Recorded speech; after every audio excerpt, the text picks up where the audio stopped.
Questions का जो pattern किस तरह से अब शिफ्ट होता जा रहा है ना। अब ये लास्ट ईयर का क्वेश्चन कि वुड डिस्पैच ऑफ 1854 के बारे में स्टेटमेंट है ना। अब सोचो जिस तरह मैंने आपको बताया था कि who was the father of nation है ना, बड़ा ही सिंपल सा, who was the father of nation है ना, Mahatma Gandhi ji. One liner question, one word substitute answer खत्म। लेकिन ये है आपका 69th, ये है आपका 69th बीपीएससी। अब आपके जो क्वेश्चन आ रहे हैं वो आ रहे हैं स्टेटमेंट बेस्ड है ना। अब स्टेटमेंट बेस्ड आ गया, अब तो हमें डेप्थ में पढ़ना पड़ेगा, क्योंकि जब तक अगर हम किताबें नहीं पढ़ेंगे, एक लाइन वाली मार्केट की किताबों से कुछ नहीं होना जाना है, ठीक है। और हमें उस पर डिपेंड भी नहीं होना चाहिए, क्योंकि अगर आपके पास अच्छी नॉलेज नहीं है, डेप्थ नॉलेज नहीं है, तो शायद उस चीज़ों का महत्व भी नहीं रह जाता है। तो अब आपको पढ़ना पड़ेगा बुक्स है ना, और बुक्स पढ़ना पड़ेगा डेप्थ में, ठीक है। तो वुड डिस्पैच को आप पढ़ने के लिए आप अब तो पहले ये वर्ड से ही हम घबरा जाएंगे कि हाँ ठीक है वुड डिस्पैच क्या है ना, और ये किस बारे में बात करता है। तो अगर हम इसके आंसर्स देखें है ना, इसके हम आंसर्स देखें तो आंसर है कि English as the medium of instructions for higher studies. तो क्या इसने रिकमेंड किया था, अब वुड डिस्पैच आया था तो क्या इसने इंग्लिश मीडियम को हायर स्टडीज में या इंग्लिश मीडियम में इसने इंट्रोड्यूस किया था। इसने फिर कहा है कि क्या फीमेल एजुकेशन को इम्प्लीमेंट किया था, वोकेशनल ट्रेनिंग को इम्प्लीमेंट किया था है ना। कौन से इसमें से जो स्टेटमेंट है वो करेक्ट है। अब देखिए, अब यहाँ पे कोई डेटा नहीं है, आपको कोई फैक्चुअल चीज़ें नहीं है। फैक्चुअल चीज़ें कब होती है, 2+2, ये हो गया फैक्चुअल, दैट इज 4 है ना। यहाँ पे आपको अंडरस्टैंडिंग जो है रेशनलिस्टिक अप्रोच से डेवलप होती है ना। और अगर हम इस तरह की क्वेश्चंस को टैकल करें तो यहाँ पे जो अंडरस्टैंडिंग डेवलप होगी वो तभी होगी, ठीक है, जब आपकी अंडरस्टैंडिंग बहुत बेहतर है। और इस अंडरस्टैंडिंग को बेहतर करने के लिए आपने क्या किया हो, बुक्स पढ़ा हो, आपने चैप्टर पढ़ा हो है ना, आपने चीज़ों को समझा हो। तो अच्छी बात है कि इस तरह से जब हम क्वेश्चंस पूछेंगे तो एक जो है जो बच्चे सेलेक्टेड होकर आएंगे उनका जो एनालिसिस करने का तरीका होगा, उनका जो सोचने का तरीका होगा वो काफ़ी बेहतर होगा। तो ये बेस्ट चीज़ें हैं।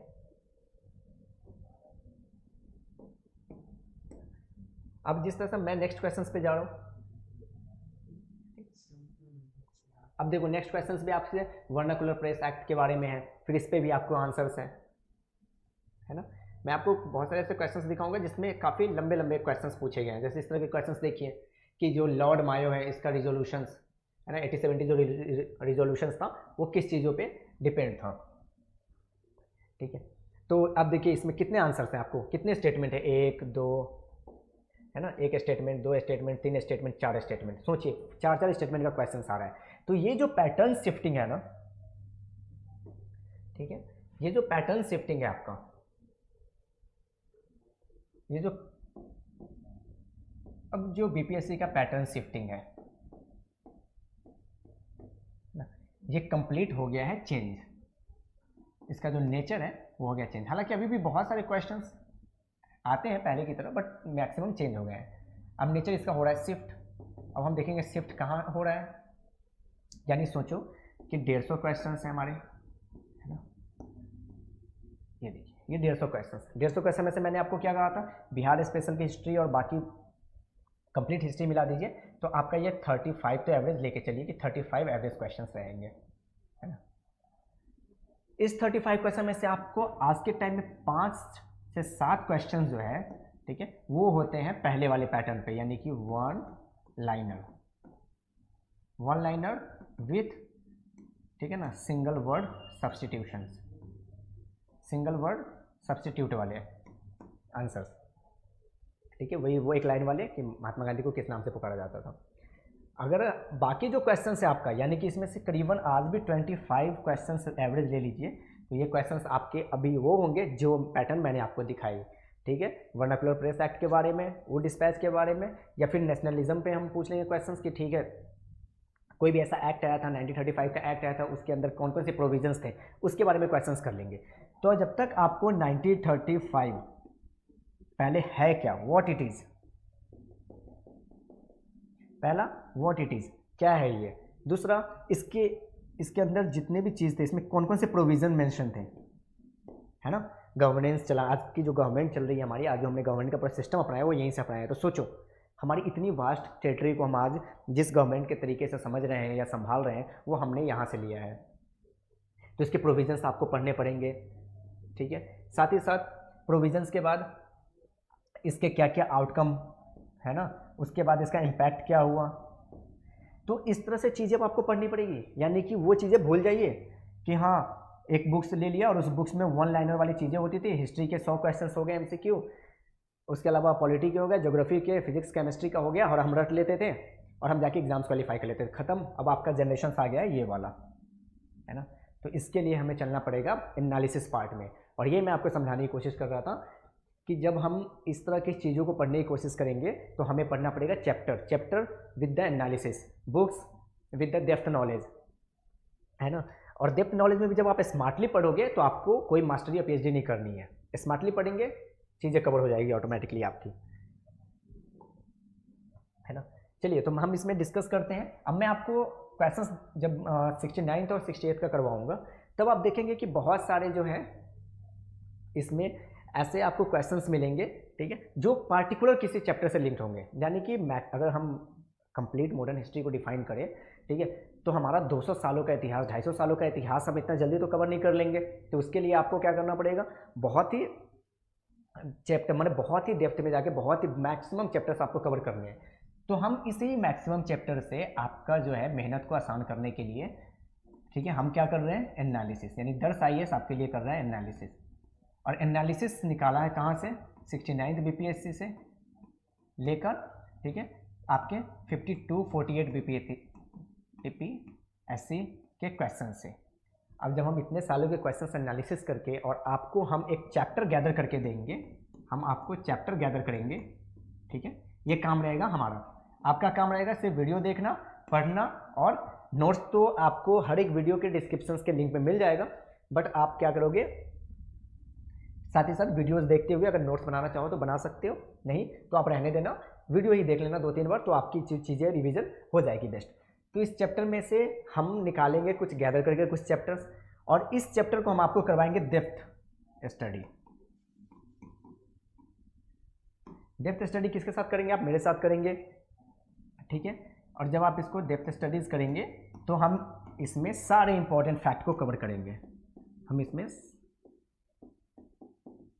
मैं इसमें सारा इंपॉर्टेंट पॉइंट्स आपको जो है कवर करवाऊंगा हर एक चैप्टर्स के साथ, ठीक है। और ये जो इंपॉर्टेंट पॉइंट होगा, अभी तो हम मॉडर्न को डिस्कस कर रहे हैं क्योंकि मॉडर्न एक मैक्सिमाइज रोल प्ले कर रहा है क्वेश्चंस में, है ना, क्योंकि मैक्सिमम क्वेश्चन जो बन रहे हैं किसी सिंगल टॉपिक से तो वो मॉडर्न हिस्ट्री से आ रहे हैं, इसीलिए पहले हम इसको कवर कर देंगे। साथ ही साथ कल जो मैंने लेक्चर लिया था जिसमें हमने एंसेंट और मिडाइवल की बात की थी, उसमें से भी हम चैप्टर सेलेक्ट करेंगे,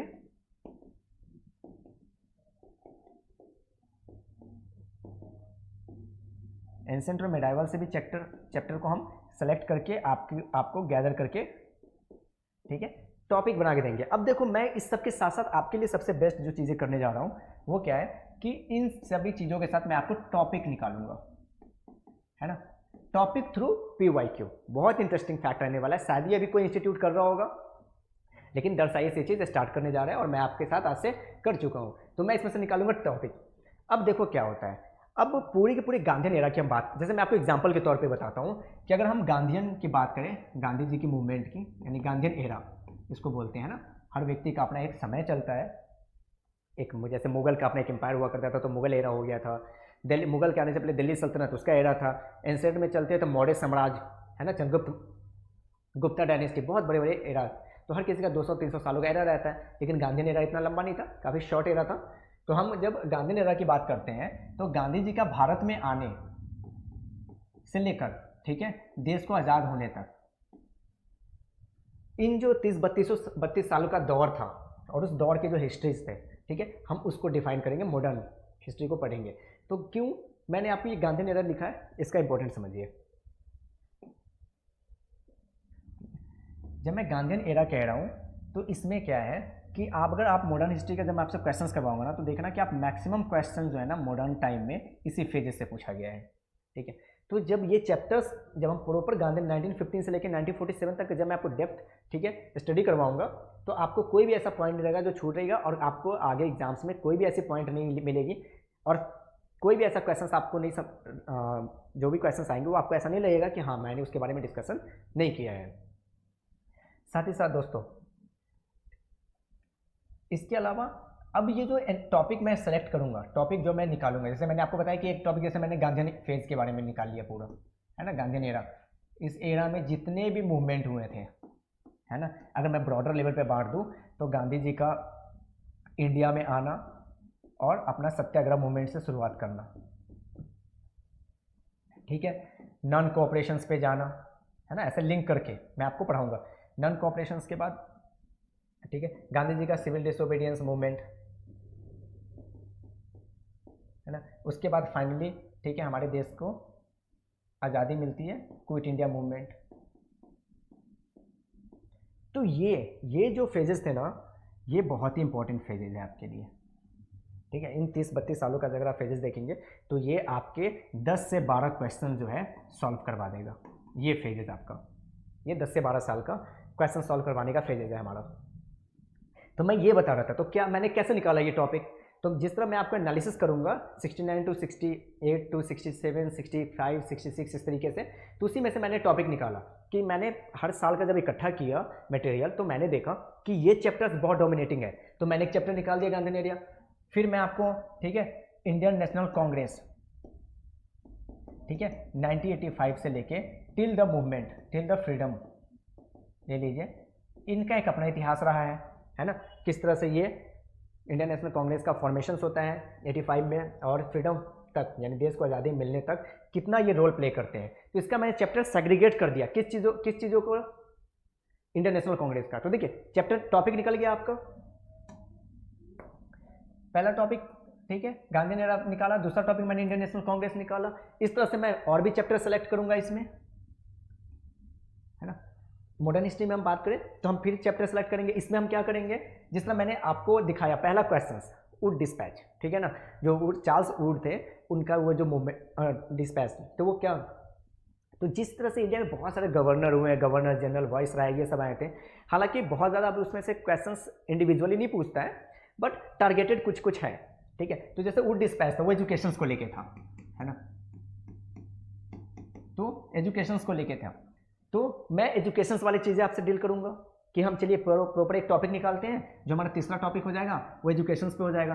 तो हम इसको जब से मॉडर्न टाइम में, ठीक है, आपका ईस्ट इंडिया कंपनी का आना, उसके बाद क्राउन को अपने हाथ में प्रॉपर कंट्रोल, एडमिनिस्ट्रेशन कंट्रोल लेना भारत का, उस दौरान में कितने जो है एजुकेशंस में हमारे रिफॉर्म हुए हैं, कौन कौन से मूवमेंट आए थे, हंटर कमीशन आया था, वुड चार्ल्स डिस्पैच था, मैकाले था, तो इस तरह के हर एक जो इंपॉर्टेंट जो एजुकेशन से रिलेटेड है। फिर मैं आपको इसमें, ठीक है, एक चैप्टर्स निकाल दूंगा जिसमें हम प्रेस के बारे में बात करेंगे, है ना, प्रेस एक्ट, बहुत सारे ऐसे प्रेस एक्ट बने थे मूवमेंट को सप्रेस करने के लिए, दबाने के लिए, ऐसे बहुत सारे एक्ट लेके आए थे। उसके बाद फिर पीजेंट की मूवमेंट सबसे ज़्यादा इंपॉर्टेंट है इंडिया में, है ना, इंडिया में पीजेंट और ट्राइबल, याद रखिएगा मॉडर्न टाइम में ये दोनों सेगमेंट ऐसा है जो UPSC as well as BPSC, ठीक है, बाकी भी स्टेट पीसीएस के एग्जाम्स में बहुत ही डोमिनेटिंग फैक्टर्स है, प्ले करता है ये चीज़ें, पीजेंट और ट्राइबल मूवमेंट वाला पार्ट, ठीक है, बहुत सारे पीजेंट मूवमेंट हुए थे, बहुत सारे ट्राइबल मूवमेंट हुए थे, है ना, और किस किस प्लेसेस पे हुए थे जब ट्राइबल मूवमेंट हुए थे, पीजेंट मूवमेंट कहाँ कहाँ हुई थी। फिर मैं आपको टॉपिक निकालूंगा लैंड रेवेन्यू,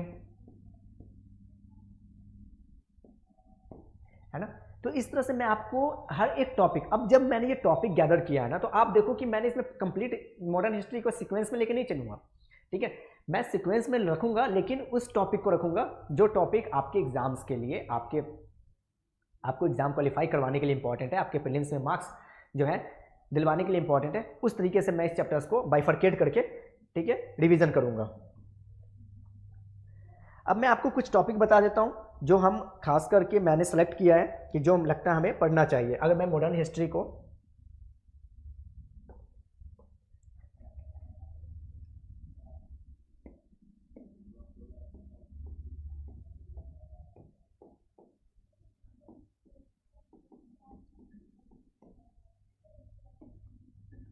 मैं आपको मॉडर्न हिस्ट्री का कुछ जो है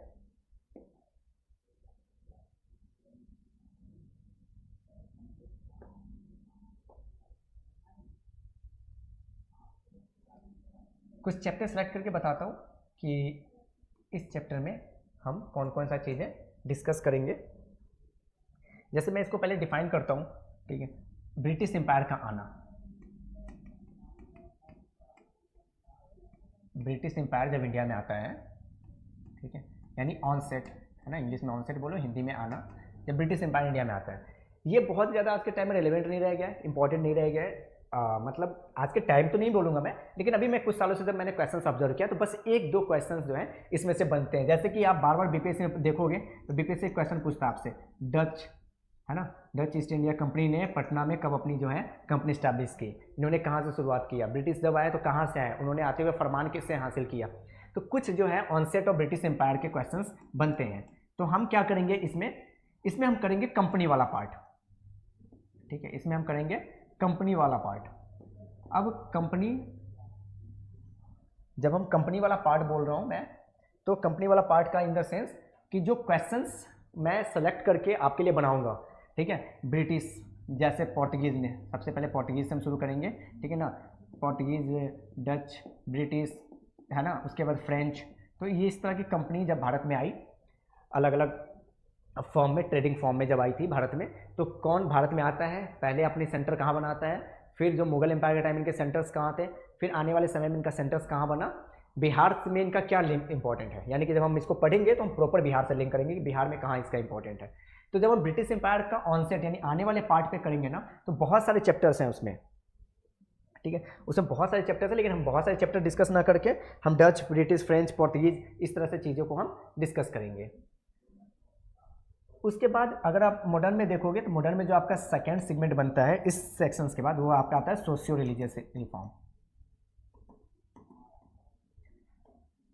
क्योंकि ये बहुत ही इंपॉर्टेंट रोल प्ले करता है सोशियो रिलीजियस रिफॉर्म्स।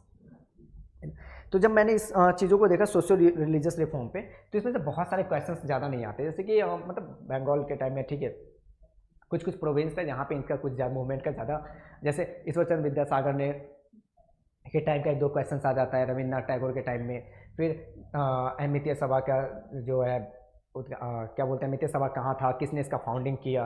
तो यानी कि जो पर्सनालिटीज़ थे, है ना, जो पर्सनालिटी है इस रिलीजियस मूवमेंट के दौरान, ठीक है, और इनसे रिलेटेड जो फैक्ट है,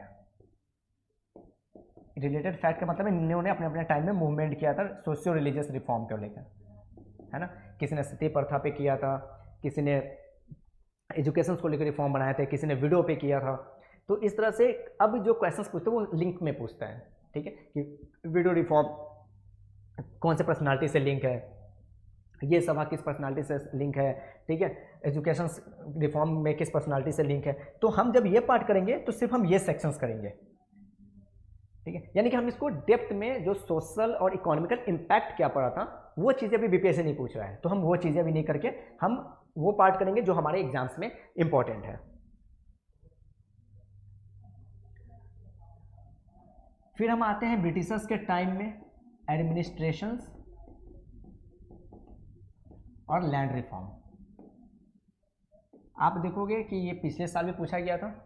अब देखो क्या होता है, बहुत सारे ऐसे गवर्नर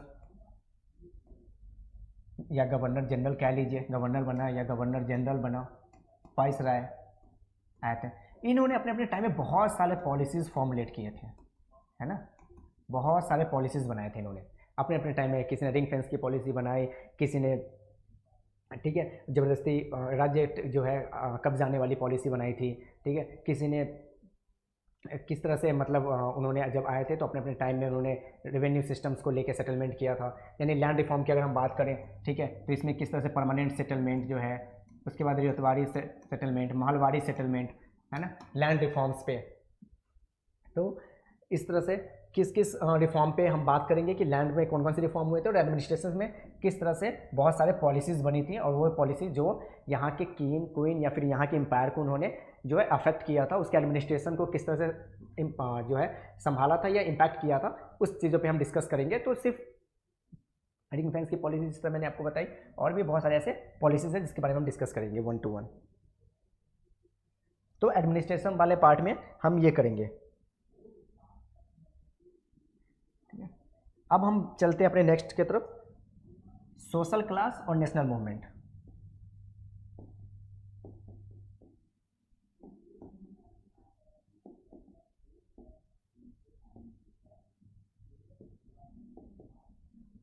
ठीक है, अब देखो क्या हुआ था, सोशल क्लास और नेशनल मूवमेंट।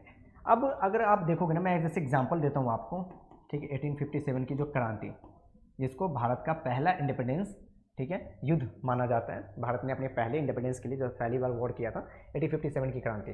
तो इस समय में क्या हुआ था, बहुत समाज में बहुत सारे उथल पुथल हुए थे, साथ ही साथ नेशनल मूवमेंट का सेंटीमेंट लोगों के अंदर जागने लगा था। किसके अगेंस्ट?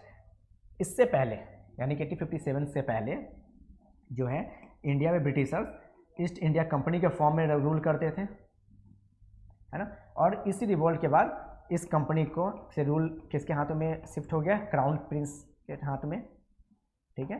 और डायरेक्टली वहाँ के जो लंदन में बैठे, ग्रेट ब्रिटेन में बैठे जो गवर्नमेंट है, उसने इंडिया के, ठीक है, एडमिनिस्ट्रेशन को संभालने लगे। तो जब हम ये पार्ट करेंगे, मूवमेंट शुरुआत होता है और इसके बाद से तो इंडिया में एक सेंटिमेंट का लहर दौड़ जाता है ना, सेंटिमेंट की एक दौड़ आ जाती है, एक लहर चल पड़ता है 1857 के बाद से। फिर वो कभी नहीं रुकता है। कब रुकता है? पार्टीशंस, हमारा जो देश का पार्टीशंस हुआ था, यानी कि फाइनली जब हमें इंडिपेंडेंस हमें मिला था, तब जाके हमारा जो है ये सेंटिमेंट खत्म होता है। तो इस नेशनल मूवमेंट को हम इस दौरान में डिस्कस करेंगे जो इम्पोर्टेंट है। इसी बीच में बहुत सारे ट्राइबल मूवमेंट हुए थे, सोशल रिफॉर्म्स मूवमेंट हुए थे, तो इन सबको हम इसमें जिक्र में डिस्कस करेंगे वन बाय वन। फाइनली और मोस्ट इंपॉर्टेंट हमारा नेशनलिज्म,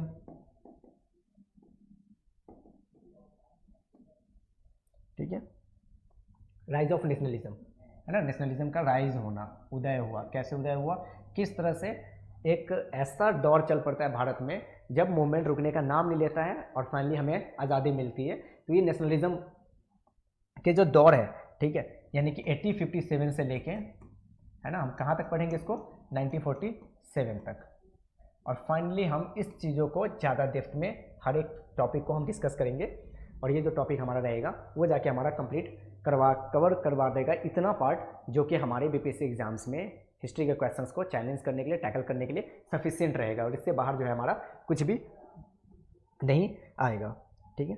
अब इसी में जो स्पेशल जो मैंने आपको उस समय बात बताई थी, गांधीयन एरा, और ठीक है, फिर इंडियन नेशनल कांग्रेस का अपना एक जो है मूवमेंट, इसके बाद इंडियन नेशनल कांग्रेस का जो है अपना मूवमेंट, क्योंकि कांग्रेस का पार्टिसिपेशन किस तरह से था। अब देखो ये इंपॉर्टेंट हो जाता है, क्योंकि कभी क्वेश्चन ना बहुत बार पूछ दिए जाते हैं कि जो इंडियन नेशनल कांग्रेस थे, है ना, इनकी बार बार काउंसिल्स होती थी, तो वो कहाँ कहाँ होती थी, कहाँ कहाँ शिफ्ट होता था, कौन से उसके प्रेसिडेंट बनते थे। तो ये नहीं कि हम कंप्लीट कवर करेंगे, हम देखेंगे पहला जो इंपॉर्टेंट है, लास्ट जो इंपॉर्टेंट है, या पार्टीशंस के टाइम में, या फिर जो नेहरू ने जब फंडामेंटल राइट्स की बात करी थी 1931 लाहौर सेशन, तो कुछ कलकत्ता सेशंस हो गया, है ना, उसके अलावा सूरत सेशंस। तो इस तरह के कुछ कुछ सेशंस को हम कंप्लीट डिटेल्स में डिस्कस करेंगे जो हमारा इंपॉर्टेंट है। तो ये पार्ट जब हम कवर कर लेंगे, उसके बाद हम बहुत सारे ऐसे पर्सनालिटीज़ के बारे में पढ़ेंगे, है ना। जब हमारा ये सेक्शंस कवर हो जाएगा तो लास्ट में हम कुछ पर्सनालिटी को डिस्कस करेंगे, है ना। उस पर्सनालिटी से रिलेटेड बहुत सारे क्वेश्चंस आ जाते हैं। फिर उस पर्सनालिटी ने अपने अपने टाइम में कौन कौन से संगठन बनाए थे, है ना, किस किस दौर से वो चीज़ें डिफाइन हुई थी, उनका जो है नेशनलिज्म में कितना इंपॉर्टेंस रहा था, इंडिया के सोशल अपलिफ्टमेंट में कितना इंपॉर्टेंट रहा था। तो ये सारी चीज़ें हम डिस्कस करेंगे, और ये जो है हमारा वो फाइनल कवर हो जाएगा। तब हम बढ़ेंगे अपने नेक्स्ट दौर की तरफ, जो कि होगा हमारा फिर से एंशिएंट और मिडाइवल वाला पार्ट। हो सके शायद मैं उसे बीच में ही कवर करने की कोशिश करूँ, इस मॉडर्न के लेक्चर्स के बीच बीच में ही, क्योंकि उसके इंट्रोडक्टरी पार्ट और एनालिसिस पार्ट कल मैंने करवा दिया था, आप वीडियो जाके देख लेना, लिंक डिस्क्रिप्शन में आपको मिलेगा। और ये जो सेक्शंस है ये हम कवर करेंगे कल से, और इसका जो एक सेक्शन आज मैं करवाऊंगा और बाकी कल से कंटिन्यूटी रहने वाली है। तो ये जो बात मैंने आपको बताई, ठीक है। अब इसमें एक इंपॉर्टेंट फैक्ट, एक इंपॉर्टेंट बात आपके लिए, कि बुक्स कौन सा हमें पढ़ना है। चैप्टर्स तो मैंने बता दिया आपको, मैंने आपको टॉपिक बता दिया कि इस कुछ शॉर्ट लिस्ट कीजिए अपने टॉपिक को, और शायद मैं ये काम मेरा है, मैं करके आपको दे दूंगा। इसके अलावा आप खुद से भी कर सकते हैं, तो बहुत ही अच्छी बात है। मैंने शॉर्ट लिस्ट कर दिया आपको टॉपिक कि ये कुछ कुछ टॉपिक हैं, इंपॉर्टेंट टॉपिक हैं, ठीक है। गिन के मैंने कितने टॉपिक आपको शॉर्ट आउट किए हैं, 6 से 7, ठीक है, जिसमें आपका कंप्लीट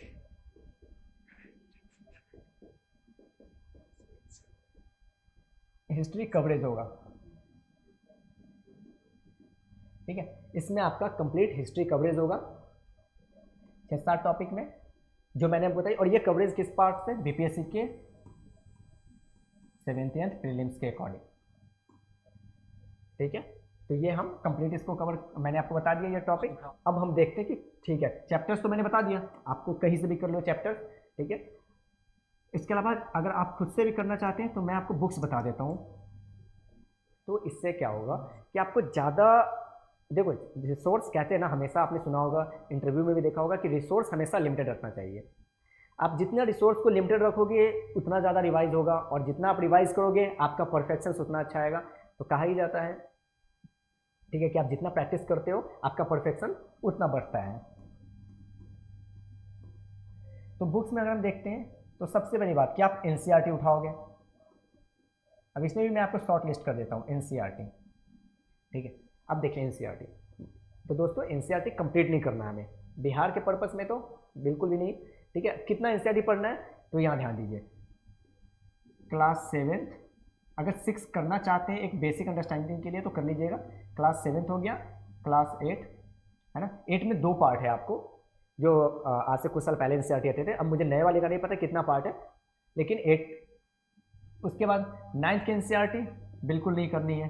ठीक है, ये हमारे इस एग्जाम्स के पर्पज़ से बिल्कुल उपयोगी नहीं है। जब हम मेंस लिखेंगे और मेंस के पर्पज़ से तब हम जाके उसमें पढ़ेंगे। ठीक है, और 10th एनसीईआरटी, अब देखिए आपको मैं क्वेश्चंस करवाऊंगा। 69 में क्वेश्चंस आया था नेशनलिज्म से, nationalism sentiment chapter directly 10th से था। अगर हम में से बहुत लोगों ने 10th का एनसीईआरटी पढ़ा होगा ना, डायरेक्ट क्वेश्चन सॉल्व कर लिया होगा। तो 10th का जब आप करोगे ना, तो इसमें से सिर्फ एक चैप्टर आपको पढ़ना है, बस एक, बाकी कुछ भी नहीं। बाकी यूपीएससी वाले बच्चे तो कंप्लीट पढ़ते हैं, और बीपीएससी में भी जब हम मेंस लिखेंगे तो हम उसको कवर करेंगे। नेशनलिज्म इन इंडिया एक ही चैप्टर है आपका पढ़ने का।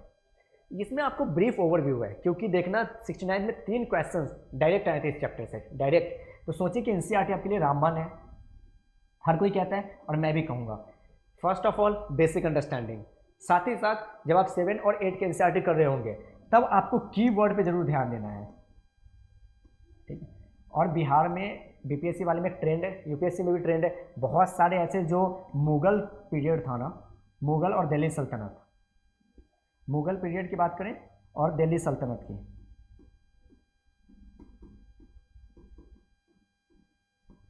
ठीक है, तो मुगल और दिल्ली सल्तनत पीरियड, जब ये 2 सेक्शंस आप जब चैप्टर्स पढ़ रहे होंगे तो खास करके कीवर्ड पे ध्यान रखिएगा। अकबरनामा, अकबर कुन्हादीन, इस तरह के बहुत सारे ऐसे ऐसे उर्दू वर्ड है, उस वर्ड के लेखक कौन है और किसके रेन यानी किस दौरान शासक के दौरान लिखा गया। तो ये सारी चीज़ें आपसे डायरेक्टली ये कीवर्ड से क्वेश्चंस आ जाते हैं। ठीक है, बुक्स के नेम वगैरह ये सब यहाँ से उठ जाते हैं, तो इसलिए मुगल और दिल्ली सल्तनत में उर्दू शब्द के बहुत सारे ऐसे बुक्स हैं, उसके ये नेम आ जाते हैं, तो ये इंपॉर्टेंट है। तो मैंने पहला चीज़ क्या बताया बुक्स में आपको, एनसीईआरटी। एनसीईआरटी में कौन सा याद रखिएगा, 7, 8, 9th नहीं करना है, 10th का हमें नेशनलिज्म इन इंडिया, और पॉसिबल हो तो 6th का एक बार ओवरव्यू ले लीजिएगा।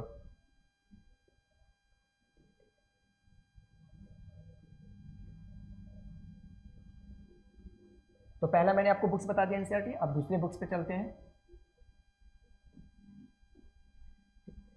अब प्री के पर्पज से मैंने ये बता दिया। दूसरा, अगर आपको मॉडर्न सिर्फ कवर करना है, आपने एनसीईआरटी कवर कर लिया है, एनसीईआरटी के बाद आप डायरेक्ट स्पेक्ट्रम पे आ सकते हैं, क्योंकि बीपीएससी का जो क्वेश्चन है मोर देन सफिशिएंट है, spectrum is more than sufficient, ज़रूरत से ज़्यादा है स्पेक्ट्रम। अगर आप इसका एक बार ओवरव्यू ले लेंगे तो आपसे कोई भी क्वेश्चन नहीं छूटेगा। तो एनसीईआरटी के बाद डायरेक्टली स्पेक्ट्रम पढ़ना है। ठीक है, माफ़ी चाहूँगा, एक चीज़ और मैं बताना भूल गया, अगर एनसीईआरटी में 10th के बाद आप डायरेक्टली 12 का बुक्स कवर कर सकते हैं। 12 के बुक्स 3 पार्ट में डिवाइडेड है, एंशिएंट, मेडाइवल और मॉडर्न, वो जरूर कवर कीजिएगा। ठीक है, तो जब वो कवर कर लीजिएगा उसके बाद आप मॉडर्न पार्ट, तो आपका ये देखिए पूरा बेसिक कवर हो गया। बेसिक बाद थोड़ा सा आप स्टैंडर्ड में आओ तो मॉडर्न हिस्ट्री का पहले मॉडर्न सेक्शन उठाएंगे, मॉडर्न में स्पेक्ट्रम कवर करेंगे।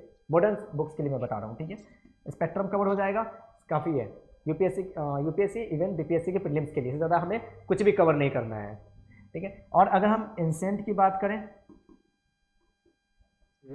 और मिडिएवल की, तो फॉर द यूपीएससी स्टूडेंट मुझे नहीं लगता, अभी मैंने जो पिछले साल का क्वेश्चन पेपर देखा था, पुरानी एनसीईआरटी से हो सके 1-2 क्वेश्चन टैकल कर सकते थे हम, लेकिन जिस तरह से 11th का तमिलनाडु ना, तमिलनाडु बुक्स जो थी उससे क्वेश्चंस आप यूपीएससी बीपीएससी वाले बच्चे 11th के तमिलनाडु आप कवर कर लेंगे, आपका एंसेंट और मिडाइवल वाला पार्ट कवर हो जाएगा साथ ही साथ, ठीक है। तो आपका एनसीईआरटी हो गया और इस मॉडर्न में स्पेक्ट्रम हो गया। अब एक बात रखिएगा जो बीपीएससी के स्टूडेंट हैं वो, कि अगर आपने 12th तक का एंसेंट मिडिवल और मॉडर्न का बुक्स कर लिया हुआ है, ठीक है, और मॉडर्न में स्पेक्ट्रम कर लिया है, तो आपको एंसेंट और मिडिवल के लिए कुछ अलग से नहीं पढ़ना है। बीपीएससी स्टूडेंट के लिए खास करके मैं कह रहा हूँ ये चीज़ें, क्योंकि यहाँ 12 का जो एंसेंट और मिडाइवल है वो सफिशियंट है बीपीएससी के प्रीलिम्स को क्वालिफाई करवाने के लिए। तो ये हमारा कुछ ओवरव्यू था जिसमें मैंने आपको टॉपिक सेलेक्ट करने के बारे में बताया कि किस तरह से जब हमने पूरा का पूरा पेपर कंप्लीटली कवर किया तो हमने उसमें टॉपिक्स को देखा और मैंने टॉपिक्स को शॉर्ट लिस्ट कर दिया 6-7 टॉपिक में। 6-7 टॉपिक में हम शॉर्ट लिस्ट करके उसको हम कवर करेंगे। साथ ही साथ मैंने आपको बुक्स को बता दिया है कि बुक्स कौन कौन से आपको कवर करने हैं और किस किस चैप्टर्स को कवर करने हैं। इसके अलावा हमने ओवरव्यू देख लिया कि आज के टाइम में जो क्वेश्चंस थे वो किस तरह से प्रॉपर डिस्क्रिप्टिव होते जा रहे हैं बीपीएससी में भी, यानी कि वो यूपीएससी का पैटर्न धीरे धीरे अपने जो स्टेट के एग्जाम्स होते हैं उसमें इम्प्लीमेंट कर रहा है। अच्छी बात है, ताकि हमें पढ़ने को ज़्यादा मिलेगा और समझदारी से पढ़ेंगे हम। तो सिर्फ ट्रेंड शिफ्ट हो रहा है, इसीलिए आपको इसमें कुछ और करने की ज़रूरत नहीं है। अगर जो स्टूडेंट सोच रहे हैं कि मैं लूसेंट का जीके और जीएस कर लूँ, तो जीके और जीएस बिल्कुल कीजिए। लूसेंट का जो जीके का बुक्स है इसमें मैं आपको बताऊंगा for the history only. History के लिए आपका एंसेंट और मिडाइवल मोस्ट इंपॉर्टेंट है अगर आप लूसेंट कर रहे हैं तो,